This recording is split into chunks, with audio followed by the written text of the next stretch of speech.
Ayan nga guys, habang naghintay tayo ng oras is kwento muna ako sa inyo. May kwento ako guys, nung isang araw, kasi itong bossing ko is may bakery. So, nag-take kami ng mga orders dito lang sa village. Pero yung bakery namin, sa labas na ng village. So, nag-take kami ng mga orders. Marami rin nag-order, syempre. Tapos, nung diniliver namin, nung pinick up namin yung mga tinapay, tapos diniliver namin sa mga nag-orders, nakakatuwa lang guys. Kasi may isang ali na nag-order sa amin na diniliver ko. Although kasama ko yung boss ko nag-deliver, syempre.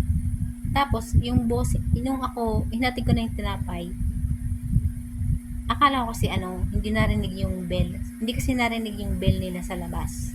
So, inulit ko ng 3 beses. Tapos, nung lumabas yung ali, tapos, sabi niya, ano yun? Sabi ko, yung deliver po ng tinapay. Sabi niya, wait lang. Tapos, kumuha siya ng pambayad, ganyan. Tapos, nung inabot niya sa akin yung pambayad, nung bago niya inabot yung pambayad sa akin, sabi ko, parang ang presko ng bahay nila. Kahit na yung bahay nila, puro fence. As in talagang, pag nakita mo isang init kasi parang walang hangin pumapasok kasi yung bakod ng gate niya, ang taas, tapos may mga sarado pa. Tapos ang konti lang yung puno niya, tapos tapat pa sa kanila yung araw. Tapos sabi ko, sobrang lamig naman dito kasi pinapasok niya ako sa gate. Tapos nung binigyan niya sa akin yung bayan, tapos sabi ko, salamat po. Dalawa niya yung binigay sa akin. Hindi ko kasi nag-gets, hindi ko naintindihan. Yung binigay niya is dalawa. Isa naka-plastic at saka isang coins. Tapos nung, may sinabi kasi siya na hindi ko naintindihan.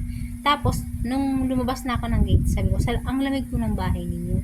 Pero yung bayad niya, naiabot na niya sa akin. Tapos may sinabi siyang hindi ko naintindihan. Tapos sabi ko, salamat po. Sabi niya, yung isa sa'yo yan ha. Sabi ko, nakababa na ako ng hagdan. Sabi ko, bumalik ako. Sabi ko, alin po dito? Sabi niya, yan yung nasa kanan mo sa'yo yan. Ito yung bayad ko. Alam mo guys, yung pakiramdam na na-appreciate ka o binagyan ka ng isang reward na hindi mo inaasahan. Iba pala yung pakiramdam ano. Kasi, binigyan niya ako ng tip nung diniliver ko yung tinapay na dapat hindi naman kasi syempre hindi naman grab yun kasi door to door yun so parang alam mo yung pakiramdam na para kang may tao pa pala nag-exist ngayon na nagbibigay kahit konting tip or mga littles na bukal sa loob nila yung binigay nila. Iba pala pakiramdam ano pag nabigyan ka ng gano'n na hindi mo inaasahan. Promise. May mga tao palang gano'n, no? Sana lahat ng tao, hindi naman lahat. Pero sana, marami pang mga gano'n na tulad yan, yung mga nagdi-deliver sa Grab, ganyan. Sana, marami din na nagbibigay sa kanila na mga tip, ganyan. Although lahat naman meron pa. Pero sana, mas marami. Kasi syempre, ang init ng panahon ngayon, di ba? So, parang ginhawa na rin sa mga umu-order na dinideliver na lang sa kanila. Diba? So, yun lang guys. Habang nag-aantay ako ng oras, kasi nga may alas 6 mag-iihaw ako. So, naikwento ko lang yung pakaramdam na, alam mo yun. So, yun lang. Thank you sa pakikinig ninyo.